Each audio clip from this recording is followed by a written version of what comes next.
प्यारे बालकों, आज आपसे बातचीत करने का मन हुआ। सबसे पहले डॉक्टर हरिवंश राय बच्चन की कुछ पंक्तियाँ। शत्रु यह अदृश्य है, विनाश इसका लक्ष्य है। मत कर भूल तू जरा भी ना फिसल, मत निकल मत निकल मत निकल। संतुलित व्यवहार कर, बंद तू किवाड़ कर, घर में बैठ तू जरा भी ना मचल, मत निकल मत निकल मत निकल। डॉक्टर साहब ने ये पंक्तियाँ तो बहुत समय पहले लिखी थी, पता नहीं किन कारणों से लिखी, पर आज इस लॉकडाउन के माहौल में, वातावरण में ये बिल्कुल सटीक साबित हो रही है। आज हम आपस में बात कर रहे हैं, आपसे बात करने का अवसर मिला। मुझे लगा कि आपके लिए एक टॉपिक चुन लेना चाहिए जिस पर हम चर्चा करें। तो वह टॉपिक मैंने चुना छंद का। हम छंद की परिभाषा को इस तरह से समझ सकते हैं कि जिस काव्य में या जिस काव्य रचना में वर्ण, मात्रा, यति, गति, क्रम, तुक, चरण व गण की विशेषता हो या ये गुण विद्यमान हो, उस काव्य रचना को हम छंद कहते हैं। ये सिंपल सी बात है, ये इसको अच्छी तरह से याद रख लो। इनमें से जो शुरू में अपने को जो याद रह जाते हैं उनको याद रख लें हम। बाकी में इत्यादि भी लगा सकते हैं। वर्ण, मात्रा, यति, गति इत्यादि विशेषताओं से युक्त काव्य रचना को हम छंद कहते हैं। इनके बारे में थोड़ा अधिक जानकारी हम प्राप्त करें तो आप देखिए, सबसे पहले हम देखें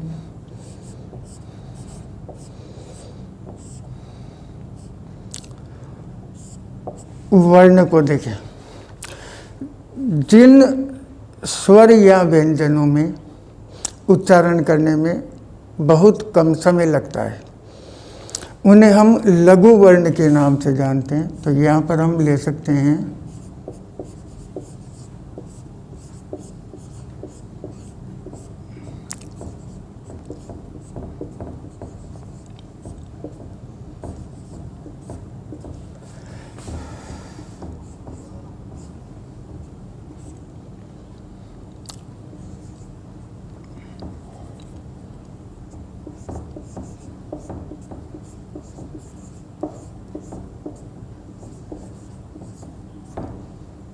इत्यादि।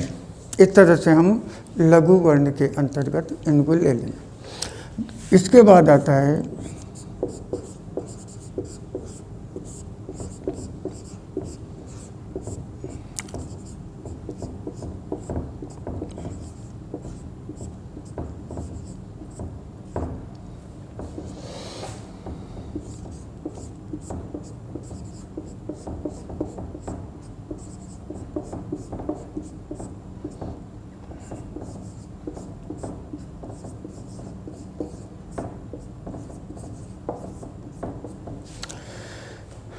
जिन वर्णों के उच्चारण में लघु वर्ण के उच्चारण की तुलना में दुगना समय लगता है, उन वर्णों को हम दीर्घ वर्ण के नाम से जानते हैं। अब हम आ जाते हैं मात्रा पर।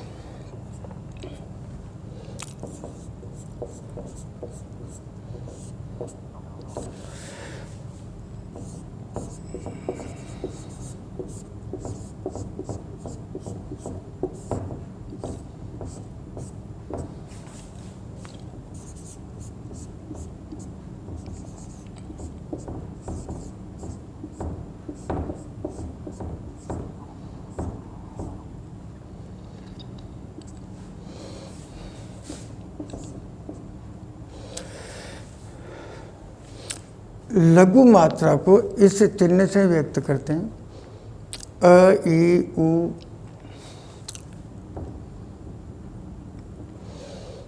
री और चंद्रबिंदु, इनको हम लघु मात्रा से व्यक्त करते हैं। जैसे हम जो समझ लें,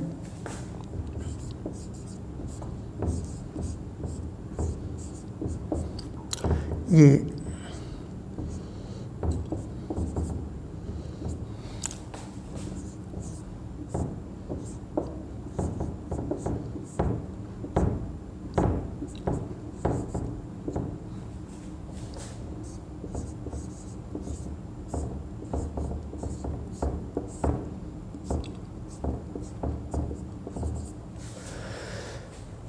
इस तरह से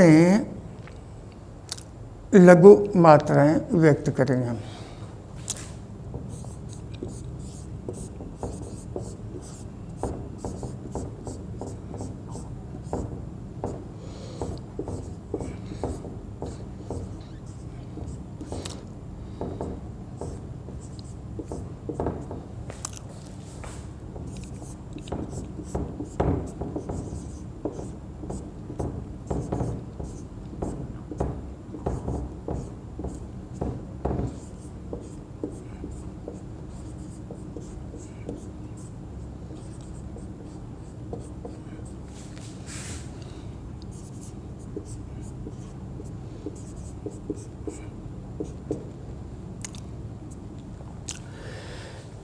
दीर्घ मात्रा जिसको गुरु के नाम से जानते हैं, तो ये चिन्ह हो जाएगा। और इस तरह की इनको दीर्घ मात्राएं कहेंगे। जैसे आप देखिए,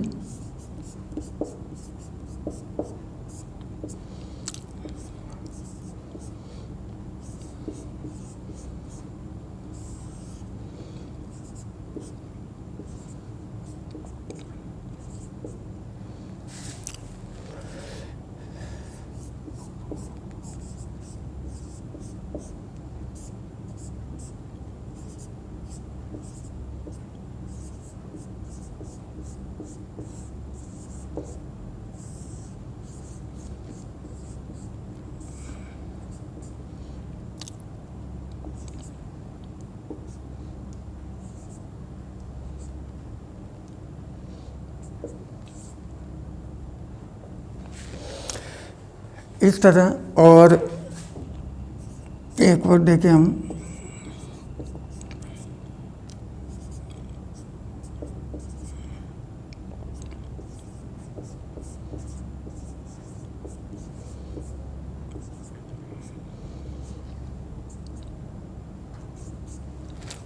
इस तरह की मात्रा, तो ये गुरु मात्रा हो गई अपने।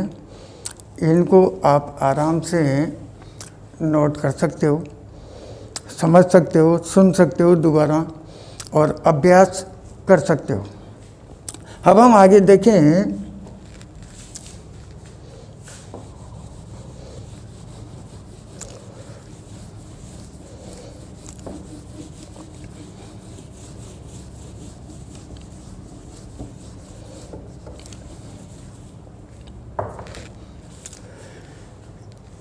यति को हम समझें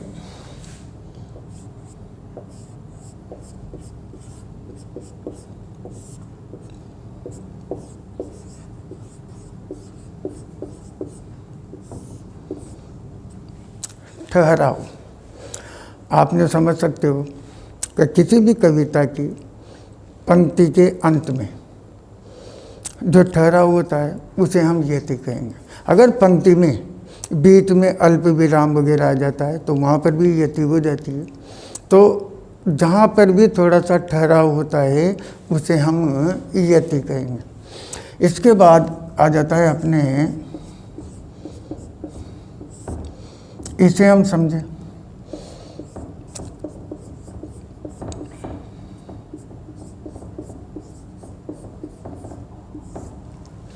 काव्य में कविता की पंक्तियों में एक लय होती है। जैसे हम देखते हैं कि मंगल भवन अमंगल हारी, द्रवभु सुदशरथ अजिर बिहारी। ये जो लय है, अगर हम इन शब्दों का क्रम बदल दें, यहाँ पर क्रम आ गया, क्रम बदल दें तो लय भी बिगड़ जाती है और अर्थ भी बिगड़ जाता है। जैसे मान लीजिए भवन अमंगल मंगलहारी, या भवन अमंगलहारी मंगल, तो क्रम बदलते ही और लय भी बदल गई और अर्थ भी बदल गया। तो क्रम का भी महत्व रहता है। फिर आ जाता है तुक। तुक का अर्थ हो गया कि काव्य की पंक्ति में के अंत में जो शब्द आता है तो उसकी लय मिलना चाहिए। जैसे मंगल भवन अमंगल हारी, द्रवउज दशरथ अजीर बिहारी, तो इस तरह से ये मिल गया आपके। ऐसे ही दोहे में भी मिलता है और जहाँ जहाँ पर भी मिलेगा तो वह तुक कहलाएगी। फिर हम यहाँ देखिए चरण। चरण का अर्थ हुआ कि काव्य की प्रत्येक पंक्ति को हम चरण के नाम से जानते हैं। अधिकांश काव्य में 4 चरण होते हैं, 4 पंक्तियाँ होती हैं। दोहा जो है उसमें अल्प विराम होते हुए ऐसे 4 चरण हो जाते हैं। और लास्ट में अब हम आ जाते हैं गण। इसे आप ध्यान से समझ लें।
इसे देखिए, हम 3 वर्णों या मात्राओं के समूह को गण कहते हैं। गणों की कुल संख्या 8 है। इसे इस सूत्र से हम अच्छी तरह से समझ सकते हैं। ये मा ता रा ज भा न स ल गा। आप आराम से धीरे धीरे समझते हुए चलिए। जैसे ये यहाँ से हम देखेंगे, ये पहला गण हो गया, इसका नाम हो गया ये गण। इसका सूत्र हो गया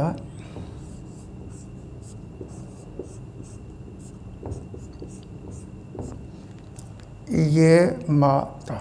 इसकी मात्रा ध्यान दें तो यहाँ लघु हो गया, ये दीर्घ हो गया, ये दीर्घ हो गया। इस तरह से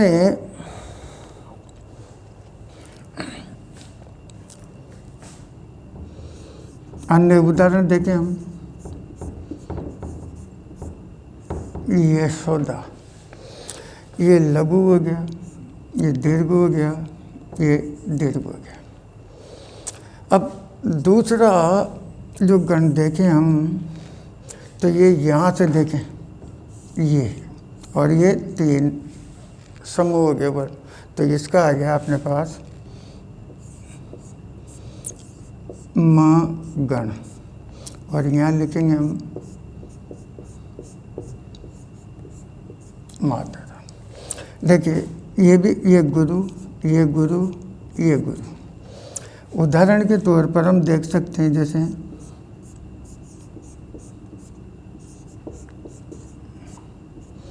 ये भी गुरु, ये भी गुरु, ये भी गुरु। नंबर 3 पर देखें, 1 2 3, यहाँ से यहाँ तक का,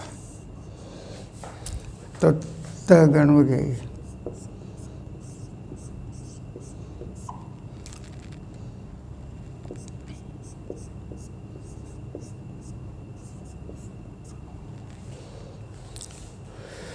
इसे हम देखें गुरु, गुरु लघु। इसे हम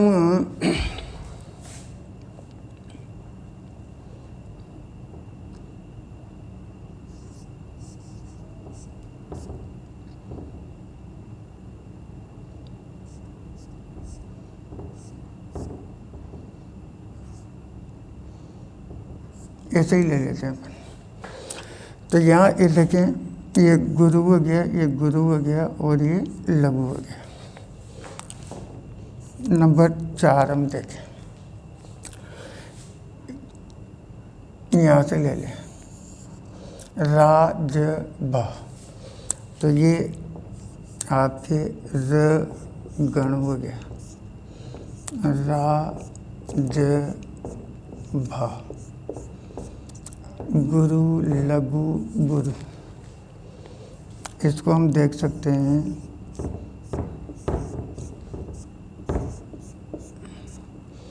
गुरु लघु गुरु। नंबर 5, 1 2 3 4 5, यहाँ से देखें ज भा न,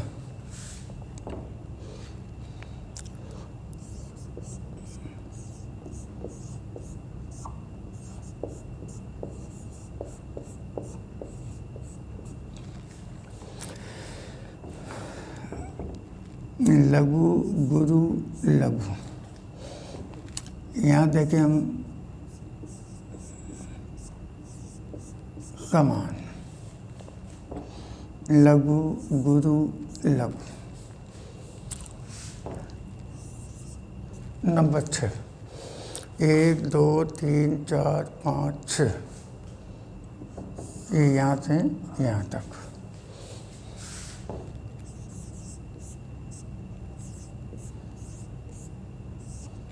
भगण,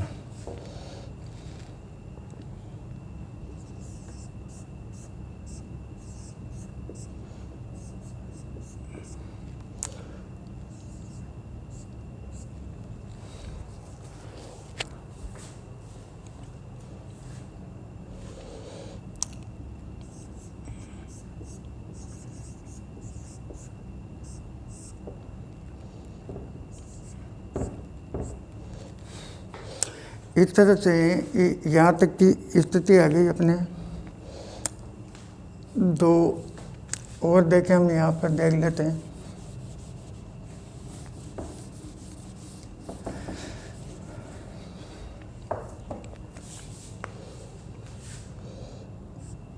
नंबर 7 पर देखें हम, यहाँ पर आगे ये इस तरह से नगण,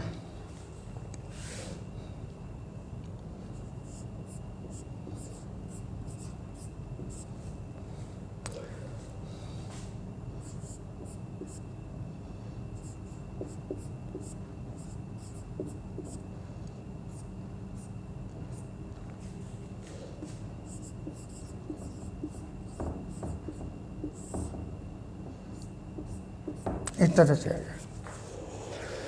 फिर आप देखिए नंबर 8,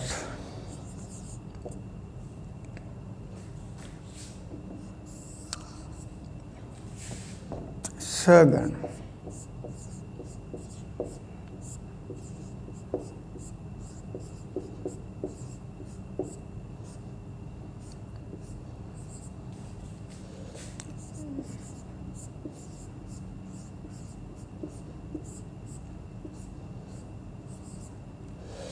लघु लघु गुरु।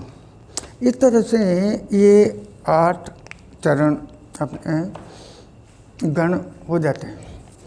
प्यारे विद्यार्थियों, इसे आप ध्यान से समझना, अच्छी तरह से देखना, और फिर अगर आपको ये पसंद आता है तो मैं और आगे वीडियो बनाऊँ आपके लिए, इसे और स्पष्ट करें।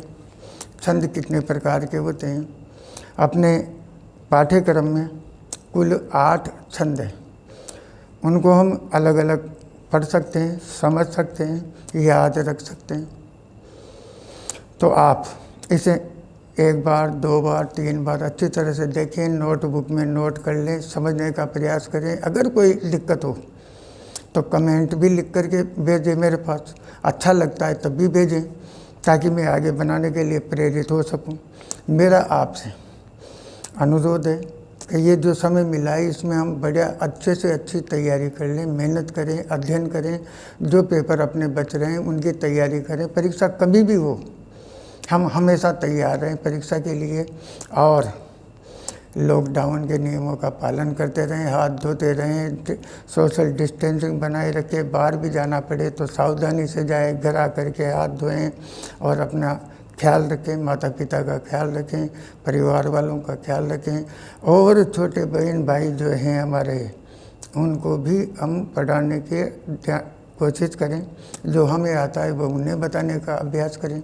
इसके अलावा आप सबकी तरफ से भी जो भी व्यक्ति जिन्हें हम कोरोना वॉरियर्स के नाम से जान सकते हैं, कोरोना योद्धाओं के नाम से जान सकते हैं, जो ऐसे समय में लोगों की मदद कर रहे हैं, हम उनको सैल्यूट करें, उनका अभिनंदन करें, उनकी हौसला अफजाई करें